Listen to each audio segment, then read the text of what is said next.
Keling, assalomu alaykum. Ismingiz? Ziyobuddinova Zilola. Necha yoshsiz? 32 yoshdaman. Nima bezovta qilardi sizni? Menda 2022-yildan beri onkologicheskiy rak, saraton kasalligi bor edi. Men Istanbul shahrida operatsiya qildirdim. Istanbul shahrida. Qayerda?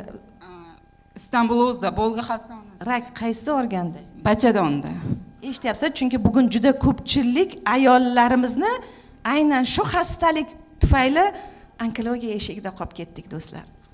Menga bu kasallik bilan 2022-yildan beri davolanib kelyaptim. Men operatsiya darajasigacha yetib keldim, lekin operatsiyada 50-50 javob berishdi. Hayotini saqlab qolamiz, qololmaymiz. Operatsiyadan chiqdim. Menga metastaz berganligi uchun Turkiyadagi doktorlarim O'zbekistonga javob berishdi. O'zbekistonga kelsin, oilasini ko'rsin, chunki bu qiz saqlab qololmaymiz dedi.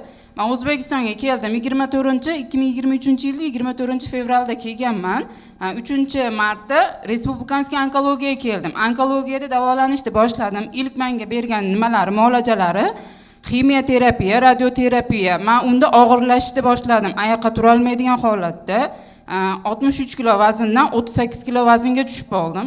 Men Bansada yotganimda bitta bemor, menga o'xshagan bemor, menga shu dorini tavsiya qildi. Ichib ko'r qizim dedi. Hali yoshsan dedi, bolalaring uchun yashashing kerak dedi. Men xolani nimasi bilan bu doriga zakaz berdim. Men birinchi o'rinda Alloh dedim, tavakkal qilaman dedim. Bu dorini oldim. 23-martda bu dori qo'limga kelib tegdi. Men 17-mart kuni o'zimni tomografiya qildirdim. Menda rak kasalligining 4-bosqichi edi. D bosqichida ketyapti o'zim. Men uni tomografiya qildirdim. Tomografiyada yo'g'on ichaydi, CD qopida bu qizni hayotini saqlab qola olmaymiz. Ota-onasini chaqiringlar, olib ketinglar, o'zini nimasini ko'rursin. Bu qizni hayoti 1 oylik muddatli hayoti qoldi dedi. Men u dorini ichishni boshladim. Allohdan so'radim, lekin radioterapiyani ham, kimyoterapiyani ham to'xtatmadim. Davom etdim, u dori bilan ichdim, kurashdim. Bu dorini 1 hafta ichgandan keyin yeyishni boshladim, ovqatlanishni boshladim, organizm kuchga to'lishni boshladi. Men naslkada toshib nurga olib kirgan odamlar oyog'im bilan yurib, bu nurda kimyoterapiyani olishni boshladim. Mana hozirgi kunda 1 oylik menda natija. Men u natijadan mamnunman. Men u 1 oy oldin tushgan raqamda tomografiyamda, keyingi tomografiyam solishtirdim. Menda doktorlar aytayaptiki, bu natija bo'lishi mumkin emas. Sen nima ichdingki bu natijaga erishding? Biz bergan kimyoterapiyami, radioterapiyami? Doktorlarim aytayapti, yo'q. Yo'g'on ichaydagi ham, CD kopidagi ham, nima degi ham yo'q bo'lgan. Bu qanaqa qilib bu natijaga erishding? Men bu dorini doktorlarimdan so'ramay ichdim. Lekin hozirgi kunda men doktorlarim ham, men butun onkologiya kasalligi bo'yicha bu narsadan qiyinchilik ko'rayotgan bemorlarga tavsiya qilaman. Hattoki buni mablag'i yetmagan insonlarga olib beraman dedim. Chunki o'zimdan kelib chiqqan, menga o'xshagan bemorlar yotib, bolasini, nimasini osmonga qarab o'lishini kutayotgan insonlar uchun tavsiya qilaman. Bu dorini ichdim, men haqiqatan ham natija ko'rdim. Hozirgi kunda na menda yo'g'on ichaydi, na CD kopida, na metastaz, na boshqa narsa bor. 100% natija ko'rdim 1 oy ichida. Insonlarning qarsanglar, do'stlar. Men 32 yoshdaman. Inshaalloh 100 yoshga kirishni xohlayman. Menga bu dorini tavsiya qilgan Nargiz opam borlar. Minnatdorman. Bolalarim uchun Alloh qaytardi. Har kimni Alloh qaytarsin. Men Turkiya shahrida 10 yil ishlab, 10 yilda bolalarim uchun yashamayman, o'ldim degan natijada kelgan edim.